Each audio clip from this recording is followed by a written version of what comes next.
నమస్కారం. ఈరోజు మనం ఒకే ఒక్క శ్లోకం వెనుక ఉన్న కొన్ని జన్మల సుదీర్ఘ ప్రయాణం గురించి లోతుగా చర్చిద్దాం. నమస్కారం. ఒక చిన్న, చాలా స్వచ్ఛమైన పని ఒకరి జీవితాన్ని కాదు జన్మలనే ఎలా మార్చగలదో చెప్పే కథలిది. అవును, చివరికి సాక్షాత్తు బుద్ధుని ప్రశంసలకు ఎలా పాత్రులను చేయగలదో కూడా.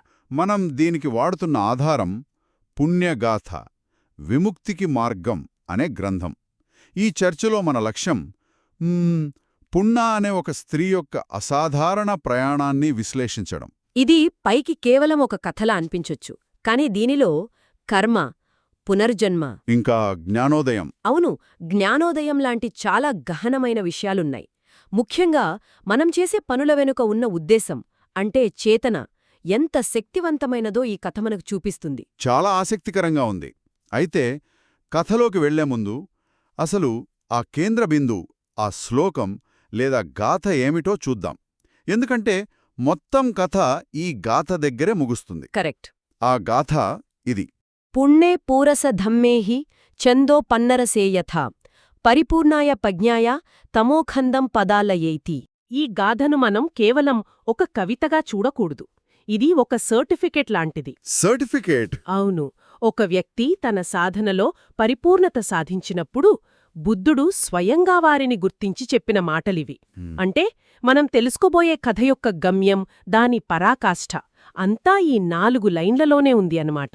అయితే ఆ గమ్యానికి ప్రయాణం ఎక్కడ మొదలైంది? మన ఆధారం ప్రకారం ఒక పక్షి దగ్గర. వినడానికి కొంచెం ఆశ్చర్యంగా ఉంది. నిజమే.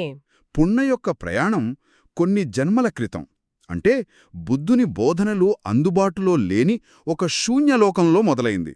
అక్కడ ఆమె సముద్ర తీరంలో నివసించే ఒక కిన్నర పక్షిగా జన్మించింది. ఒక్క నిమిషం. ఇక్కడ శూన్యలోకం అనే పదం చాలా ముఖ్యం. చెప్పండి. అంటే అది బుద్ధుడు కాని, ఆయన ధర్మం కాని ప్రపంచంలో లేని కాలం. అలాంటి చీకటి యుగంలో ఆధ్యాత్మిక మార్గదర్శనం దొరకడం అది దాదాపు అసాధ్యం. అలాంటప్పుడు ఒక ప్రత్యేక బుద్ధుణ్ణి చూడటం? ఎడారిలో ఓయాసిస్ను చూసినట్టే. అసలు ప్రత్యేక బుద్ధుడంటే ఎవరు? ప్రత్యేక బుద్ధుడు అంటే ఆ తనంతట తాను గురువు లేకుండా జ్ఞానోదయం పొందిన వ్యక్తి. కనివారు ఆ జ్ఞానాన్ని ఇతరులకు బోధించరు, ఒక ధర్మాన్ని స్థాపించరు, ఒంటరిగా ఉంటారు. వారిని కలవడమనేది కొన్ని లక్షల సంవత్సరాలకొక్కసారి జరిగే అద్భుతం. ఒక ఆధ్యాత్మిక లాటరీ తగిలినట్టు. కరెక్ట్. ఆ కిన్నర పక్షికి ఆ లాటరీ తగిలిందనమాట. ఒకరోజు ఆ పక్షి ఆయన్ని చూసింది. ఆయన తేజస్సు, ప్రశాంతత చూసి దాని మనసులో ఏదో తెలియని ఆనందం, భక్తి కలిగాయి. వెంటనే కొన్ని తామర పువ్వులను సేకరించింది. వాటితో ఆయనను పూజించి ఆయన పాదాల దగ్గర వాలింది. ఇక్కడే నాకొక సందేహం వస్తోంది. ఏమిటది? ఆమె చేసింది కేవలం కొన్ని పువ్వులు సమర్పించడం. అంత చిన్న పనికి ఇన్ని జన్మలపాటు సాగేంత గొప్ప పుణ్యఫలం ఎలా లభించింది? మంచి ప్రశ్న. ఇక్కడే కర్మ సిద్ధాంతంలోని అసలైన రహస్యముంది. ఫలితాన్ని నిర్ణయించేది చర్య యొక్క పరిమాణం కాదు, దాని వెనుక ఉన్న మానసిక శక్తి. సరిగ్గా దాన్నే బౌద్ధ పరిభాషలో చేతన అంటారు. ఉదాహరణకు, ఒక రాజు కీర్తి కోసం కోటి బంగారు నాణేలు దానం చేయడం కన్నా, ఒక పేదవాడు స్వచ్ఛమైన కరుణతో తన దగ్గరున్న ఒకే ఒక్క రొట్టెముక్కను దానం చేయటంలో ఎక్కువ ఫలం ఉండొచ్చు. అవును. ఆ కిన్నెరికి ఏమీ ఆశలేదు, ప్రతిఫలం అక్కర్లేదు. కేవలం స్వచ్ఛమైన భక్తి, ఆనందం, ఆ మానసిక స్థితి అసలైన విత్తనం. ఆ విత్తనమే మహావృక్షమైంది. అర్థమైంది. అంటే క్వాంటిటీ కన్నా క్వాలిటీ ఆఫ్ ఇంటెన్షన్ ముఖ్యం. సరే, ఆ స్వచ్ఛమైన విత్తనం మొలకెత్తింది. ఆ పుణ్యకర్మ ఫలితంగా ఆ కిన్నెర జన్మ తర్వాత ఆమె అనేకసార్లు దేవలోకంలో జన్మించింది. అంటే స్వర్గలోకంలో. అక్కడ అంతులేని సుఖాలను అనుభవించింది. కథ సుఖాంతమైనట్టే కదా, ఇక స్వర్గంలో ఉండిపోయింది. ఇక్కడే బౌద్ధ ధర్మానికి, ఇతర అనేక విశ్వాసాలకు మధ్య ఒక ముఖ్యమైన తేడా కనిపిస్తుంది. చాలా మార్గాలు స్వర్గాన్ని అంతిమ లక్ష్యంగా చూపిస్తాయి. కాని బౌద్ధం ప్రకారం స్వర్గం కూడా ఒక బంగారు పంజరం లాంటిదే. పుణ్యమనే బ్యాటరీ ఛార్జింగ్ ఉన్నంతవరకే అక్కడ సుఖాలు. ఆ ఛార్జింగ్ అయిపోగానే మళ్ళీ కిందకి, ఈ జనన మరణ చక్రంలో పడాల్సిందే. అంటే సమస్య సుఖం లేకపోవడం కాదు, సుఖం కూడా శాశ్వతం కాకపోవడం. ఓ అందుకే అసలైన లక్ష్యం మెరుగైన పంజిరాన్ని వెతుక్కోవడం కాదు, పంజిరం నుంచే పూర్తిగా బయటపడటం. అదే విముక్తి. ఇది చాలా లోతైన విషయం. అంటే దేవలోక సుఖాలు కూడా శాశ్వతం కాదు, అవి కేవలం ఒక తాత్కాలిక విరామం మాత్రమే. సరే, ఆ విరామం తర్వాత పుణ్య ప్రయాణం ఎక్కడికి చేరింది? అనేక జన్మల తర్వాత తన చివరి జన్మలో మన గౌతమ బుద్ధుని కాలంలో ఆమె భూమిమీద జన్మించింది. శ్రావస్తీ నగరంలో ఒక సంపన్నమైన కుటుంబంలో ఒక గృహిణిగా. అప్పుడు ఆమె పేరు పుణ్య. అవును.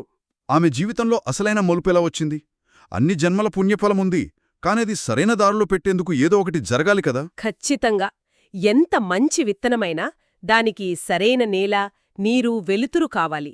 పుణ్య జీవితంలో ఆ వెలుతురు మహాప్రజాపతి గౌతమీ రూపంలో వచ్చింది. బుద్ధుని పెంపుడు తల్లి, మొట్టమొదటి భిక్షుణి. ఆమె ధర్మోపవేశం విన్న తరువాత పుణ్యకు ప్రాపంచిక సుఖాలపై విరక్తి కలిగింది. ఇంట్లో ఉండి సాధన చేయడం కష్టమని గ్రహించి తన 20వ ఏటని ఇల్లు విడిచిపెట్టింది. భిక్షుని సంఘంలో చేరింది. అవును. అంటే ఇన్ని జన్మల పుణ్యబలం ఉన్నప్పటికీ దాన్ని సరైన మార్గంలో నడిపించడానికి ఒక గురువు అవసరమయ్యారన్నమాట. తప్పకుండా. పోగుపడిన పుణ్యం ఎండిన కట్టెలలాంటిది. దానికి నిప్పు అంటించడానికి ఒక గురువు అనే స్పార్క్ కావాలి. మహాప్రజాపతి గౌతమి ఆమెకు ఆ స్పార్కిచ్చారు. ఆమె మార్గదర్శకత్వంలో పున్నబుద్ధుని బోధనలను శ్రద్ధగా ఆచరించి అపారమైన ప్రజ్ఞను, అంటే జ్ఞానాన్ని సాధించింది. తను చేయాల్సిన సాధనంతా పూర్తి చేసింది. ఇక ఆమె జ్ఞానోదయం పొందడానికి సిద్ధంగా ఉంది. అర్హతాపదం అంటే సంపూర్ణ విముక్తి పొందే స్థాయికి చేరుకుంది. ఆ చివరి క్షణానికి ముందు ఆమె తన గురువైన బుద్ధుని యొక్క అనంతమైన మహిమను, ఆయన కరుణను తలచుకుంటూ ధ్యానంలో కూర్చుంది. ఇక్కడే అసలు అద్భుతం జరిగింది. ఏమిటది? ఊహించుకోండి, ఒక విద్యార్థి తన గురువును తలచుకుంటూ ఉంటే ఆ గురువే వారి ముందు ప్రత్యక్షమైతే ఎలా ఉంటుంది? అద్భుతంగా ఉంటుంది. పుణ్య అలా బుద్ధుని గురించి ఆలోచిస్తున్న సమయంలో తథాగతుడు స్వయంగా తన దివ్య శక్తితో ఆమె ముందు ప్రత్యక్షమయ్యారు. అది ఆమెకు ఎంతటి ధైర్యాన్ని, ప్రోత్సాహాన్ని ఇచ్చి ఉంటుంది. అప్పుడు బుద్ధుడు మనం ఈ చర్చ మొదట్లో చెప్పుకున్న ఆ గాథను ఆమెను ఉద్దేశించి చెప్పారు.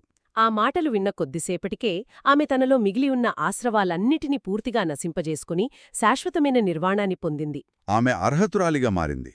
ఈ ఆశ్రవాలు అంటే ఏమిటి? ఆశ్రవాళ్ళు అంటే మానసిక మలినాలు లేదా కల్మషాలు. ఇవే మనల్ని సంసార చక్రంలో బంధించి ఉంచే గొలుసులు. ముఖ్యంగా 3 ఉంటాయి. అవేంటి? 1 కామాశ్రవం అంటే ఇంద్రియ సుఖాల పట్ల కోరిక. 2 భవాశ్రవం అంటే ఈ ఉనికిలో ఉండాలనే తపనం.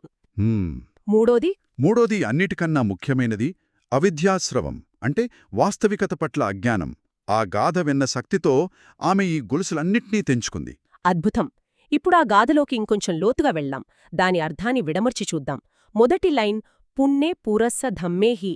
ఇక్కడ పుణ్య అన్నది ఆమె పేరు, కాని పుణ్యేహి అంటే పుణ్యాలతో అని కూడా అర్థమొస్తుంది కదా? అవును. బుద్ధుడు ఆమె పేరుతోనే శ్లేష అలంకారం వాడుతున్నట్టు అనిపిస్తుంది. అంటే ఆయన ఇలా అంటున్నాడు, ఓ పుణ్యా, నీవు నీ పేరుకు తగ్గట్టే పుణ్యాలతో, మంచి ధర్మాలతో నిండిపోయావు. ఇది ఎంత అందమైన, వ్యక్తిగతమైన ప్రశంస. నిజమే. ఆమె సాధనను ఆయన ఎంత దగ్గరగా గమనిస్తున్నారో దీని ద్వారా తెలుస్తోంది. ఇక చివరి పంక్తి తమోఖందం పథాలయీతి. ఇది చాలా శక్తివంతంగా ఉంది. అవును. తమహ అంటే చీకటి, ఖందమంటే సమూహం లేదా గుంపు. అంటే అజ్ఞానమనే చీకటి గుంపులను పటాపంచులు చేశావు అని అర్థం. ఇది కేవలం చీకటిని తొలగించావు అనడం కన్నా చాలా బలంగా ఉంటుంది. కరెక్ట్. చీకటి అనేది చిన్నది కాదు, అదొక పెద్ద సమూహం. దాన్ని నువ్వు నాశనం చేశావు అని బుద్ధుడు చెబుతున్నాడు. ఇక మధ్యలో ఉన్న పోలికైతే అద్భుతం. చందోపన్నరసేయథా అంటే పౌర్ణమి నాటి చంద్రుడిలా. వెన్నెల మాసంలో పౌర్ణమి చంద్రుడు తన వెన్నెలతో ఆకాశంలోని చీకటిని ఎలా పూర్తిగా తొలగిస్తాడో అలాగే నీవు కూడా నీ ప్రజ్ఞా వెలుగుతో అవిద్య అనే చీకటిని సమూలంగా నాశనం చేశావు. అసలు పౌర్ణమి చంద్రుడితోనే ఎందుకు పోల్చారు? అదే నా ప్రశ్న కూడా. మంచి పాయింట్. అమావాస్య తర్వాత వచ్చే చంద్రుడు కొద్దికొద్దిగా పెరుగుతాడు. అతని వెలుగులో ఇంకా చీకటి ఛాయలు ఉంటాయి. కాని పౌర్ణమి చంద్రుడు సంపూర్ణుడు. అతని వెలుగులో నీడలుండవు, అంతా ప్రకాశవంతంగా ఉంటుంది. పుణ్యజ్ఞానం కూడా అలాంటిదే. అది పాక్షికమైనది కాదు, సంపూర్ణమైనది. ఆమెలో అజ్ఞానమనే చీకటి లేసమాత్రం కూడా మిగలలేదు అని చెప్పడానికి ఆ పోలిక. ఇది ఆమె జ్ఞానోదయానికి బుద్ధుడిచ్చిన అంతిమ ధృవీకరణ అన్నమాట.